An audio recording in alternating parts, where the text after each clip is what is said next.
রাজশাহী বোর্ডের সার্টিফিকেট কিভাবে ঠিক করতে হয় তা আজকে আপনাদের সহজেই দেখাবো। চলুন। রাজশাহী বোর্ড নেম কারেকশন করে সার্চ করব গুগলে। এমন একটা ওয়েবসাইট আসবে, তারপর ক্লিক করবে নেম এজ ডুপ্লিকেট কারেকশন, তারপরে নেম অ্যান্ড এজ কারেকশন, তারপরে চলে যাব আমরা নিউ অ্যাপ্লিকেশনে। তারপর এমন একটা ইন্টারফেস দেখতে পাবেন আপনারা। এখানে আপনি যে সার্টিফিকেটটা চেঞ্জ করতে চাচ্ছেন, জিএসসি, এসএসসি বা যাই হোক, এখানে রোল এবং রেজিস্ট্রেশন নাম্বার দিয়ে এখানে সার্চ করতে হবে। রোল এবং রেজিস্ট্রেশন নাম্বার দিয়ে আমার ছোট ভাইয়ের সব ইনফরমেশন এখানে এখন দেখা যাচ্ছে। একটু নিচে নামলেই দেখবেন যে এখানে নেম এজ কারেকশনটি রয়েছে।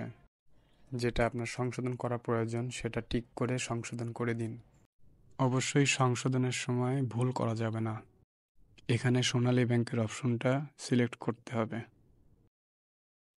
অ্যাপ্লিক্যান্ট ফটো এবং মিটিং পার্সনের ফটো, দুইটা ফটোই একই হবে।